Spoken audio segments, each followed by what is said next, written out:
Class 6-এর দ্বিতীয় পর্যায়ক্রমিক পরীক্ষায় ইতিহাসের কোন কোন 5 নম্বরের প্রশ্ন মুখস্থ করবে এই নিয়ে চিন্তায় আছো? চিন্তা করো না। এই ভিডিওটা প্রথম থেকে ভালোভাবে দেখো, দেখলে বুঝতে পারবে কোন কোন প্রশ্নগুলো করলে তোমার এবারে শিওর পরীক্ষায় কমন পাবে। তো ভিডিওটা প্রথম থেকে ভালোভাবে দেখবে, কোনো স্কিপ করবে না। আর যারা যারা আমাদের চ্যানেল প্রথমবার এসছো ভিজিট করছো তারা অবশ্যই আমাদের চ্যানেলটা ফলো সাবস্ক্রাইব করে নিও। তো এই যে প্রশ্নগুলো বলবো, এই প্রশ্নগুলো তো খুবই গুরুত্বপূর্ণ। এবার প্রশ্নের কথা যদি আমি বলি, প্রশ্ন যে আমরা এগুলো বলছি 5 নম্বরের জন্য, কিন্তু কোনো কোনো ক্ষেত্রে দেখা যাচ্ছে এগুলো 3 নম্বরে আসতে পারে। যে 8-10টা প্রশ্ন আমরা আলোচনা করব, এই প্রশ্নগুলোর মধ্যেই পরীক্ষায় প্রশ্ন আসবে। আর ভিডিওর শেষে আমরা কিন্তু বলে দেবো যে কোন 4-5টা প্রশ্ন করলে তোমরা অবশ্যই এর মধ্যে 5 নম্বরের প্রশ্ন কমন পাবে। তো ভিডিওটা ভালো করে দেখো। নমস্কার, আমি বিজয় মণ্ডল, অর্থাৎ বিজয় স্যার। আশা করি তোমরা আমাকে চিনতে পেরেছো। তো চলো শুরু করে নেওয়া যাক। আমরা কী কী প্রশ্নগুলো আলোচনা করব ক্লাস 6-এর ইতিহাস থেকে। প্রথম প্রশ্ন সবচেয়ে গুরুত্বপূর্ণ, মগধের উত্থানের পেছনে ভৌগোলিক যে কারণ, এটা খুব ভালো করে করবে, 5-এর প্রশ্ন। দ্বিতীয় প্রশ্ন, বৈদিক যুগ ও আদি বৈদিক যুগে নারীদের অবস্থান, এই নিয়ে একটু তুলনামূলক আলোচনা করো। নারীদের বিষয়ে বৈদিক যুগের অবস্থান নারীদের কেমন ছিল সেই নিয়ে একটু বিস্তারিতভাবে পড়ে রাখবে, খুব ভালো টপিক। তৃতীয় প্রশ্ন মোস্ট ইম্পর্টেন্ট, অশোকের ধম্ম টিকা লেখো। খুব খুব ভালো প্রশ্ন, বেশিরভাগ স্কুলে পরীক্ষায় দেয়। চতুর্থ প্রশ্ন 3-এও আসতে পারে, 5-এও আসতে পারে। সেটা হলো বজ্রীদের উন্নতির 7টি কারণ। ঠিক আছে, এটা খুব ভালো করে পড়ো। পরের প্রশ্ন খুব ভালো প্রশ্ন, নব্যধর্ম আন্দোলন কেন গড়ে উঠেছিল, বা নব্যধর্ম আন্দোলন নিয়ে একটা টিকা, ভালো করে পড়ে দেখো। পরের প্রশ্ন ইম্পর্টেন্ট প্রশ্ন, জৈন ও বৌদ্ধদের মধ্যে কি কি মিল আর অমিল খুঁজে পাও, মানে সাদৃশ্য আর বৈসাদৃশ্য।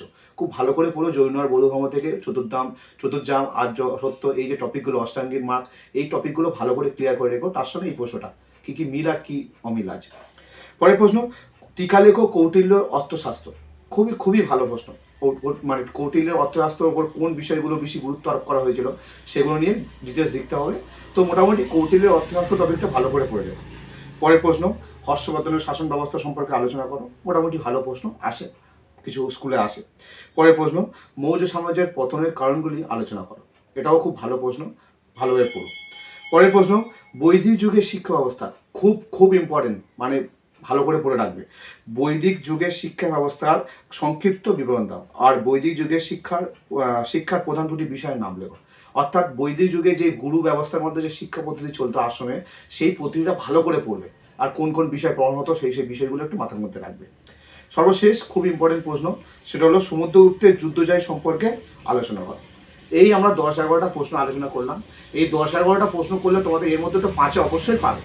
আর যারা মনে করো যে স্যার আমরা এতগুলো 5 প্রশ্ন মুখস্থ করতে পারবো না, স্যার আমরা কী করবো, এত অল্প সময়ের মধ্যে কী করে প্রশ্ন মুখস্থ করবো, তো তাদের জন্য আমি মোস্ট ইম্পর্টেন্ট 4-5টা প্রশ্ন বলছি। কারণ তোমাদের 5 নম্বরের প্রশ্ন থাকবে পরীক্ষায়, ন্যাচারালি 4টে থাকে এবং লিখতে হয় 2টো কিন্তু। তো সেই 2টো প্রশ্ন কমন পাওয়ার জন্য একটু রিস্ক নিয়ে এই 4-5টা যে প্রশ্ন বলবো এগুলো ভালো করে শোনো। প্রথম প্রশ্ন সবচেয়ে ইম্পর্টেন্ট, যেটা প্রথমে বলেছি, মগধের উত্থান। একদম মোস্ট ইম্পর্টেন্ট, ভালো করে মুখস্থ করে লিখে ফেলবে। ইতিহাস যদি মুখস্থ করে না লেখো নিজের প্রতি কনফিডেন্ট আসবে না। ঠিক আছে, অবশ্যই লিখে রাখবে। পরের প্রশ্ন, আদি বৈদিক যুগে নারীদের অবস্থান। এটাও মোস্ট ইম্পর্টেন্ট প্রশ্ন।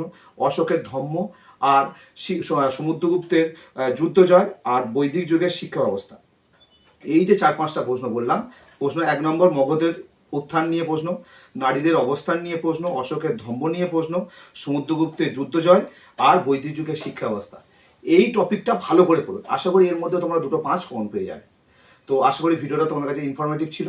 ভিডিওটা ভালো লাগলে ভিডিওটি লাইক ও সাবস্ক্রাইব লাইক করে দাও। আর চ্যানেলে প্রথমবার আসলে ভিডিওটা ভালো লাগলে ভিডিওটা লাইক করে দাও, বন্ধুদের সঙ্গে শেয়ার করে দাও। আর চ্যানেলে প্রথমবার আসলে তোমার চ্যানেলটা সাবস্ক্রাইব ও ফলো করে নিও। তার সঙ্গে ইতিহাসের নিজেদের প্রিপারেশনকে আরও স্ট্রং করতে আমাদের নিজস্ব একদম উত্তরসহ নোটস আছে। যারা যারা নোটস পারচেস করতে চাও, ক্লাস 6 থেকে ক্লাস 10 পর্যন্ত আমাদের সঙ্গে হোয়াটসঅ্যাপ নাম্বারে যোগাযোগ করতে পারো।